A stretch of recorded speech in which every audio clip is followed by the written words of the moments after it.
You cannot build a successful wholesale real estate business unless you can double close deals. It can't be avoided.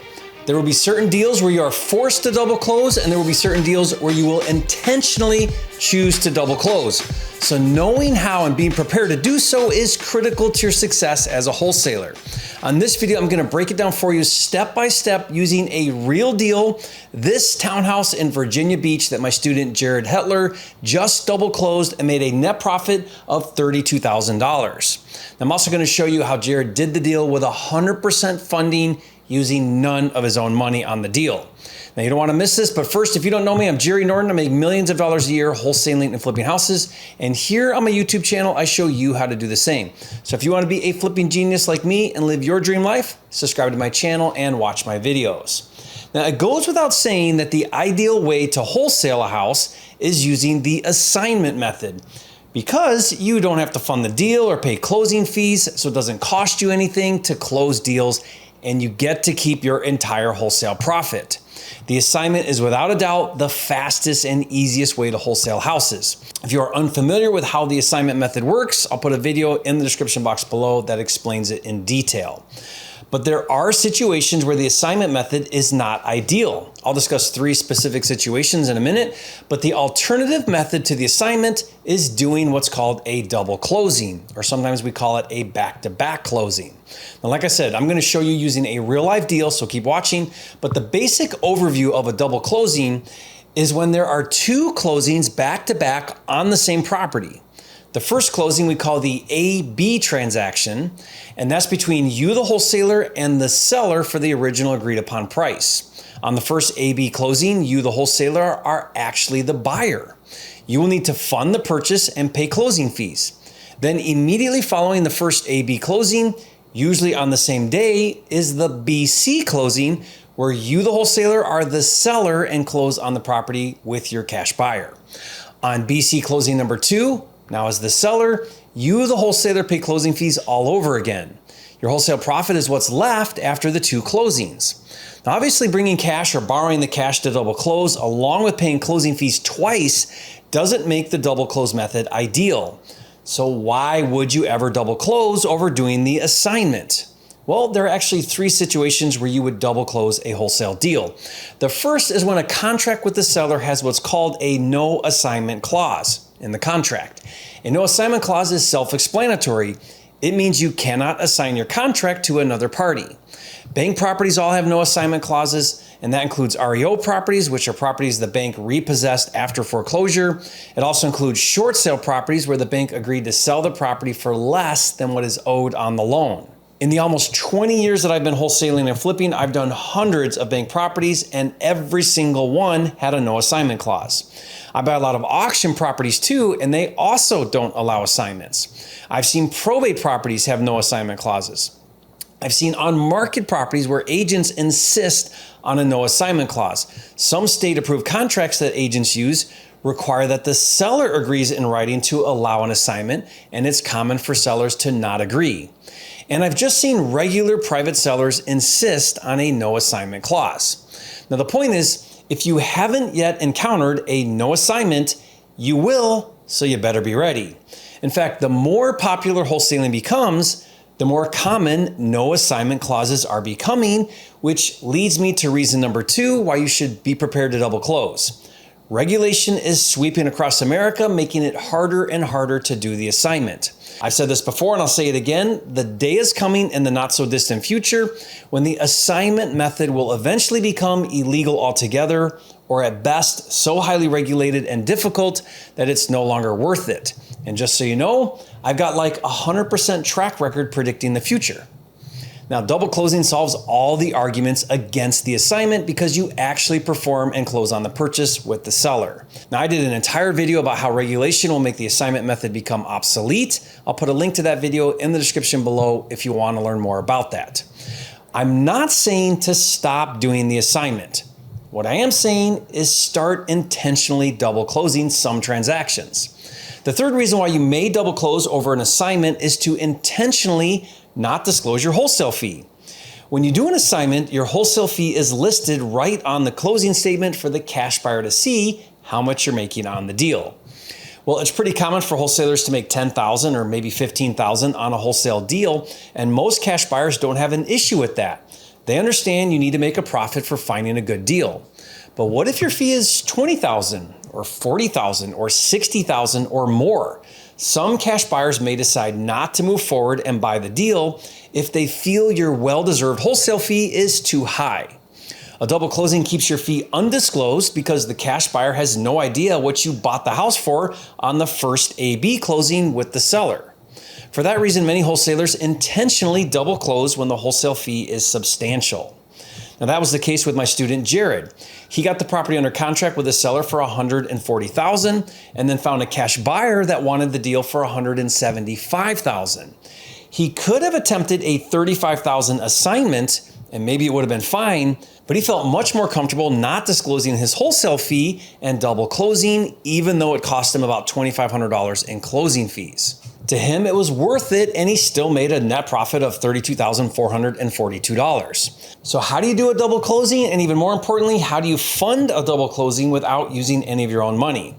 Let's walk through this step by step using Jared's townhouse deal in Virginia Beach. Step one is to find a good deal and get a written executed contract with a seller. Now, you could find a distressed property off market going direct to seller, or you could find a deal on market, which is a distressed property listed for sale with a real estate agent. Either way, the best way to find motivated sellers and distressed properties is using PropWire. If you haven't heard of PropWire, it's the nation's largest database of motivated seller leads with over 157 million records nationwide. PropWire has both off-market and on-market leads, and it's really easy to use, and most importantly, it's absolutely free to search and download as many leads as you want. Just go to joinpropwire.com and see for yourself. Using PropWire, Jared found this deal on market and used my double dip strategy where he went directly to the listing agent representing the seller and made an all-cash offer for $140,000. Since Jared let the listing agent also represent him, the agent was highly motivated because now he was earning twice the commission and was able to get Jared the deal at $140,000 cash. By the way, just to show you how well on-market wholesaling works, Jared has now done over $500,000 in wholesale profits in less than 2 years from starting, all from agents on market. Now, I've done several interviews with Jared here on my channel. I'll put the links in the description below so you can see how he's crushing it. Way to go, Jared. So proud of you. Now, if you're going to go after on market, make sure you use my double dip technique. I'll give you all the scripts for free. Just go to agentofferscripts.com to download those. So how did Jared know that $140,000 was a good deal? Well, wholesaling is about understanding what cash buyers are willing to pay for deals in your market and then sourcing and contracting properties below their desired buy price. Jared figured that the property needed around $50,000 in repairs and would resell after fixed up for around $275,000. So he knew that $140,000 was a good deal and a flipper would want that deal. Little did he know at the time that he would find a buyer willing to pay $35,000 more for the deal, which we'll cover in a minute. To help you know how to crunch the numbers to figure out your offer price, be sure to watch a video where I break down the wholesale formula in detail. Link to that video in the description below. In order to secure the deal, Jared needed to get an executed contract with the seller. Since Jared's deal was on market, the agent used his state-approved contract, but just because the agent handles the contract doesn't mean you don't still need to make sure the contract has everything you need in order to wholesale the deal. That's why I created a 10-point checklist of everything you need the agent to include in the contract. That's also included for free. Just go to agentofferscripts.com. By the way, if you find your deal direct to seller, there is no agent and it's up to you to provide and handle the contract with the seller. This is known as the A/B contract, and I've been perfecting my A/B contract for almost 20 years now, and I'll give it to you for free. To download that, just go to wholesalercontracts.com. So after Jared secured the contract with the seller, step 2 is what's called opening escrow. This is where a title company or attorney, depending on your state, that is local to the property is hired to handle the closing. Now, in order to open escrow, they will need a copy of the executed contract as well as any earnest money. Now, earnest money is a good faith deposit that is held in escrow until closing. In this case, Jared agreed to pay $1,250 as earnest money. Now, when you wholesale, the earnest money gets reimbursed to you at closing. Earnest money is always required with on-market deals, and it's less common with off-market. So if you're unfamiliar with how earnest money works, I did a video that explains it in detail, link in the description.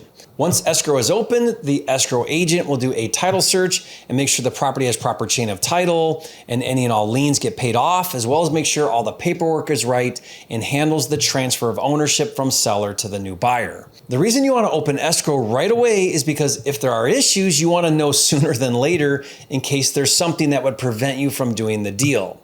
Remember, you're dealing with distressed properties, so title issues are common. If the property is on market, opening escrow is handled by the agent, but you still need to make sure that the title company that the agent wants to use is wholesaler friendly and comfortable doing wholesale transactions. Ask the agent who they intend on using, and then before you agree, call and find out how much experience they have with assignments and double closing transactions. If they don't have any experience, don't agree to use that title company and insist that you use your title of choice.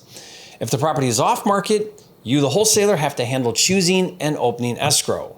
Choosing the right title company can make or break your deal, so be sure to watch a video where I explain how to find the right title company. I'll put the link to that video in the description below for you. With Jared's deal, since Virginia is an attorney state, Jared used attorney Henry L. Sadler in Norfolk. Or is it Norfolk? Maybe Norfolk. What about Norfolk? How about Norfolk? Why do Virginians have to be so difficult? Anyway, Sadler did a great job handling the closing, and in a minute, I'll show you the closing statement, so keep watching. After securing the deal and opening escrow, step 3 is to find a cash buyer who wants your deal. There are several ways to find a cash buyer. I've done a ton of videos on my channel teaching different strategies. One of my favorite methods is, again, using agents. Not only are agents great for finding distressed properties for sale, but active agents in your market are really connected to cash buyers as well, and this deal was no exception. And it came from an agent. In fact, Jared actually found this cash buyer through another wholesaler who knew the agent who knew the cash buyer. That's the power of networking. This cash buyer was a flipper, and once he saw this townhouse, he wanted it and agreed to pay $175,000 for it. Now, since Jared had the deal for $140,000, that is a $35,000 wholesale fee. And like I said earlier, since the wholesale fee was so big, Jared decided to double close it so his profit wasn't disclosed to his buyer. And this is where things vary from doing an assignment. Since Jared is doing a double closing and not an assignment, he signed a purchase and sale contract with the cash buyer. We call this the BC contract. Since Jared is going to buy the property from the seller on the AB closing and then immediately resell it to his cash buyer on the BC transaction, he needs to use a purchase and sale agreement to secure the deal with his cash buyer. And I'll also give you my BC contract I use for double closings for free. Just go to wholesalercontracts.com. Once Jared executed a BC contract with his cash buyer for $175,000, he immediately sent that contract as well as a non-refundable earnest money to the same attorney handling the closing. Now that closing attorney had everything he needs. He has an executed AB contract between the seller and Jared for closing 1, and he also has an executed BC contract between Jared and his cash buyer for closing 2. There's just one itsy bitsy problem. Since Jared is the buyer on the AB closing number 1 with the seller, where is the $140,000 plus closing fees coming from? And that takes us to step 4, which is funding the double closing. Even though the cash buyer is coming in with $175,000 cash for the BC closing number 2, the $140,000 cash is still required to fund the AB closing number 1, even though it gets paid back immediately. So again, where's that cash coming from? Well, since double closings are fairly common in the industry, and as I explained, since I think they are going to become even more common, I decided to provide 100% funding for double closings. So using my money, I funded Jared's double closing deal, and check this out. I did it for free. I didn't charge him to fund the deal, and I'll do the same for you. To learn how to get your first double closing funded for free and how you can have my funding to back all your double closings, be sure to check out a free training where I go over all the details. Just go to usejerryscash.com. And finally, step 5 was the day of closing. Here's the closing statement on the first AB closing between the seller and Jared.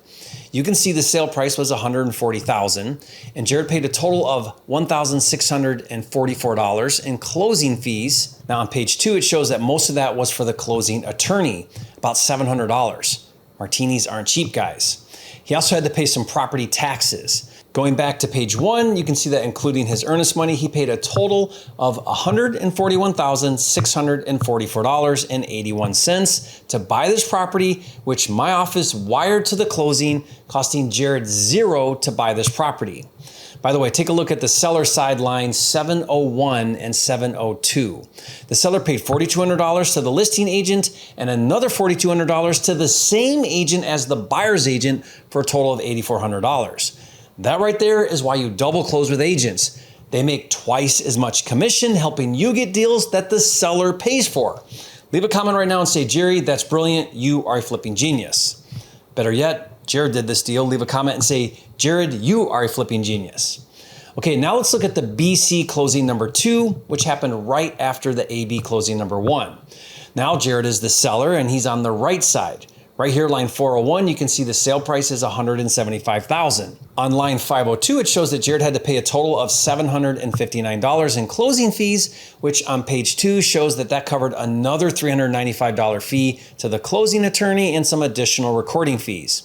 And check it out. Back on page 1, line 504 is the loan payoff to me of $141,798. That remember, I just funded 5 minutes earlier. That means Jared's net proceeds on the deal are right here at the bottom on line 603, $32,442.11. And notice, nowhere on the closing statement does it show that Jared bought the property 5 minutes ago, so the cash buyer has no idea that Jared just bought it for $140,000. And that, my friends, is how you double close a wholesale deal. Now, if you want to become a flipping genius like Jared and literally build a 6-figure business wholesaling and flipping houses, be sure to check out my advanced mentor program called Fast Track. Just go to fasttrackwithjerry.com to learn more. And finally, if you have time but no money, I created a step-by-step process that will help you do 3 to 5 deals a month. So be sure to watch that video now, and I'll see you on the next video.